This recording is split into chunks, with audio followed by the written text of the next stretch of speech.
¿Por qué algunos corredores ganan músculo y sin embargo otros lo pierden? Correr no solamente quema grasa. De hecho, también te puede hacer perder músculo si cometes los mismos errores que yo cometí. Yo pasé de verme bien físicamente a empezar a adelgazar y sentirme muy delgado. En poco tiempo, corriendo el mismo kilometraje, me acuerdo que dije, hostia, ¿para qué estoy haciendo todo esto? ¿Y para qué llevo tanto tiempo en el gimnasio si en poquito tiempo he perdido lo que he construido? Si tuviese que resumirte todo lo que he aprendido en solamente 60 minutos, es decirte que al final el cuerpo funciona como un motor. Y como cualquier motor necesita su depósito de combustible. Cuando este depósito está lleno, por ejemplo, después de una comida, tu cuerpo tiene toda la energía disponible para gastar. Pero no todo el combustible de ese depósito es igual.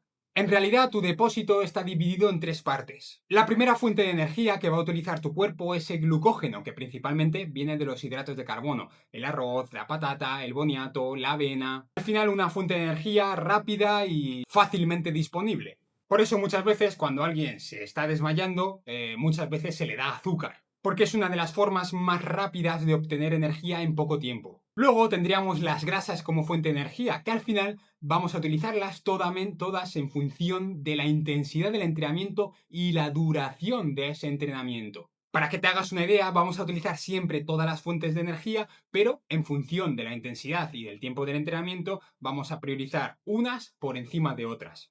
Entonces, en aquellos entrenamientos en los que son de baja intensidad, ¿no? Como por ejemplo, sea andar o un entrenamiento real en zona 2, ahí premiarán las grasas como fuente de energía. Y lo bueno y malo de utilizar las grasas como fuente de energía es que tenemos mucha grasa almacenada en el depósito, pero esta grasa es un poquito más complicada de utilizar como fuente de energía. Es mucho más lenta. Por eso, cuando las reservas de glucógeno musculares, es decir, esos hidratos de carbono, se van disminuyendo, disminuyen y no las volvemos a reponer, empezamos a tirar sobre todo de grasas, pero también sobre todo de ese tejido muscular, de esas proteínas, que es algo que no nos interesa en absoluto, que es una de las cosas que me ocurrió a mí. No comía los suficientes hidratos de carbono, aunque utilizaba grasas como fuente de energía, pero mi cuerpo empezó a utilizar el músculo como fuente de energía y eso es algo que muchas veces no queremos. Aunque en este vídeo te voy a contar las 6 principales claves para que esto no te ocurra, para que cuando corras no empieces a perder esa masa muscular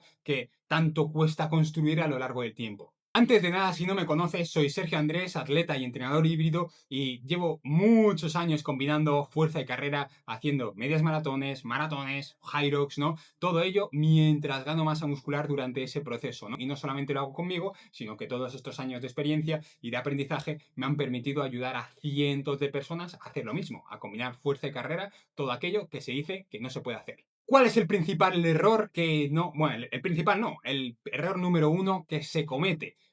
Sin lugar a dudas, es no comer lo suficiente. Sobre todo en las personas que hacemos deporte, que entrenamos, que somos atletas, ¿no? Tenemos esa mentalidad de no comer lo suficiente porque es que si no voy a ganar grasa, ¿no? Pero al final, eres un atleta. Si tú no tienes energía, no vas a rendir. Así de simple, ¿no? Entonces, al final es cambiarse un poquito el paradigma y entender la nutrición como esa herramienta, ese elemento que nos va a permitir rendir. Si nosotros no tenemos energía, no rendimos y a consecuencia empezamos ese déficit calórico que es tan famoso, ¿no? A la hora de perder grasa, que podemos perder grasa, pero también empezaremos a perder masa muscular, que eso es algo que no queremos. Entonces, aquí lo fundamental es no tengas miedo a comer. Necesitas comer para rendir y sobre todo para no perder esa masa muscular y ganar masa muscular a la vez de que mejoras corriendo. Y esto es un cambio de paradigma que le resulta muy raro a mis atletas del programa Fuerte y Resistente, en el que les digo que no tengan miedo a comer, que coman todo lo necesario,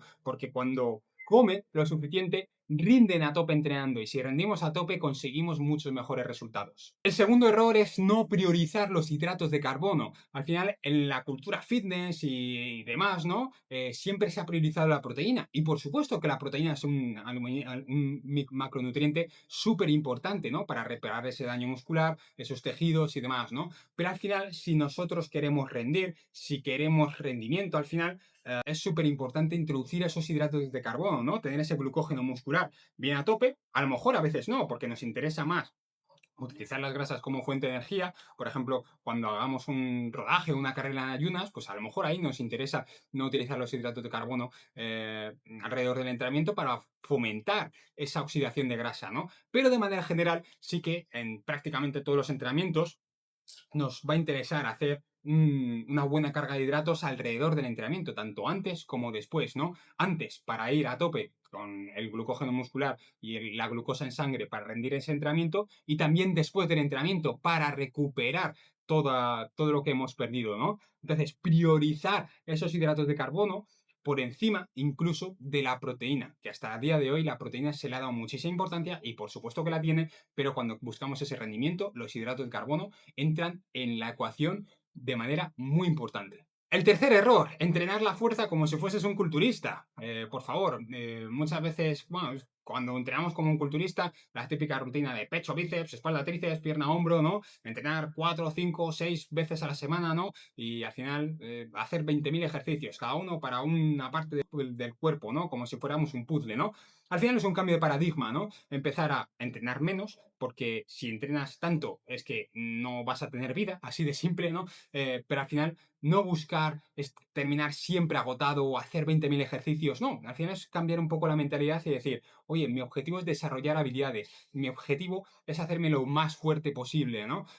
Con el menor número de cosas, ¿no? Y al final, cuando nosotros queremos desarrollar habilidades, necesitamos practicar, necesitamos repetir, ¿no? Entonces, priorizar todos aquellos ejercicios compuestos, ¿no? Que involucren mucha masa muscular, ¿no? Como puede ser el peso muerto, una sentadilla, un press banca, unas dominadas, un press militar, ¿no? Ejercicios de este tipo. Luego también algo de ejercicios unilaterales, ¿no? Sobre todo a la hora del trabajo de pierna, ¿no? Como son las zancadas, sentadilla búlgara, el gemelo, ¿no? Y luego también ese trabajo de core, ¿no? No solamente esos abdominales, sino ese trabajo de core, como por ejemplo, utilizar rotaciones con barra, ¿no? Que al final ese trabajo de core va a ser fundamental siendo atleta, no solamente en cuanto a la fuerza, sino a la hora de correr. Error número 4, no periodizar. Al final, en función del caso, se puede mejorar fuerza y carrera a la vez, y es más, en la inmensa mayoría de la gente sí se puede, porque no es tan avanzada como cree, ¿no? Y sí sé que pueden mejorar fuerza y carrera a la vez, ¿no? Cosa que me ocurre con muchísimo con mis atletas, pero al final, sí, te estás preparando una maratón y también quieres sacar récord en peso muerto y estás levantando 280 kilos en peso muerto y también te estás preparando la maratón, pues yo creo que no es el mejor momento para hacer ambas cosas a la vez, ¿no? Al final prioriza una sobre otra, ¿no? Si a lo mejor tienes esa maratón, oye, prioriza cierto tiempo a dejar de lado un poquito más el trabajo de fuerza, simplemente en mantenimiento, prioriza esa maratón y después de esa maratón, después de un descanso, pues podrás volver a tope a hacer ese récord en peso muerto, ¿no? Pero al final no puedes hacer ambas dos cosas a la vez, sobre todo cuando estés en niveles tan altos, ¿no? Error número 5, súper importante, y que este error yo creo que lo comete prácticamente todo el mundo, ¿no? Al final es no alimentarte en entrenamientos largos, ¿no? Sobre todo, ¿no? No solamente se trata de esa hidratación, que es algo que la gente no se hidrata mientras hace entrenamientos de carrera, sobre todo, ¿no? Que en el tema de entrenar fuerza y demás, siempre llevamos nuestra botellita y eso, pero en entrenamientos de carrera, pues el agua y la hidratación brillan por su esencia y al final cuanto más te vayas deshidratando, pues menos vas a rendir y a consecuencia menos partido vas a sacar a ese entrenamiento. Salvo que tu objetivo sea el deshidratarte porque vas a hacer X prueba y así entrenas a tu cuerpo de X manera, ¿no? Pero de manera general es fundamental hidratarte durante el entrenamiento, ¿no? Y luego también esos hidratos de carbono, sobre todo si hacemos una tirada larga de bastante tiempo, ¿no? Al final, meter geles o meter esos hidratos de carbono de fácil absorción que nos permitan tener energía y seguir rindiendo a lo largo del entrenamiento. Y luego, como sexto error y el más brillante de todos y el que más se comete, es olvidarte de la recuperación. Muchas veces nos enfocamos mucho en ese entrenamiento, en esa nutrición, que por supuesto que son muy importantes, sobre todo la nutrición a la hora de recuperarnos, pero al final es trabajar todo lo que hay alrededor del entrenamiento. Al final trabajar esa gestión del estrés, trabajar ese sueño, que son dos cosas que hoy en día, con el estilo de vida que tenemos actualmente, es una auténtica locura, ¿no? Dormimos menos que nunca, estamos más estresados que nunca y al final esto se lo digo a todos mis atletas. El sueño es la base de absolutamente todo. Si tú no tienes una buena calidad de sueño, no vas a conseguir resultados, ¿no? Así de simple, ¿no? Podemos encontrar el mejor entrenamiento del mundo que si no duermes lo suficiente y con cierta calidad, no sirve para absolutamente nada, ¿no? Entonces, priorizar mucho esa calidad de sueño, esa cantidad de horas, ¿no? Y no sé, muchas veces es como, no tengo tiempo y demás, ¿no? Al final es tema de organizarse, priorizarlo y pensar como un atleta. Un atleta no solamente entrena como tal, sino se comporta como tal y a consecuencia un atleta prioriza el sueño, prioriza esa gestión del estrés. Y obviamente no solamente se trata de mejorar físicamente, sino que esto te va a hacer mejorar mentalmente, emocionalmente, vas a estar mucho más fresco, vas a estar mucho menos irascible, vas a rendir más en tu trabajo, vas a estar mucho mejor con tu familia. Al final es un beneficios en todas las áreas de tu vida, así de simple, ¿no? Con que, nada, si quieres tener aquí una pequeña rutina de fuerza y carrera, ¿no? En el que combines ambas disciplinas a la vez. Tienes abajo en la descripción una pequeña rutina de 4 días, ¿vale? Para que tengas un poquito ahí de ejemplo y demás. Y luego también, si quieres dar ese salto de calidad a la hora de combinar fuerza y carrera, a la hora de entrenar híbrido, siendo un francotirador, dejándote de tonterías, haciendo algo específico para ti, ¿no? Porque cada persona somos un mundo. Tienes en la descripción también un pequeño cuestionario para que me cuentes un poco sobre tu caso, para que lo analicemos y a consecuencia ver la mejor forma de echarte una mano con fuerte y resistente. Con que nada, si te ha gustado el vídeo, dale like, suscríbete y nos vemos en el próximo vídeo.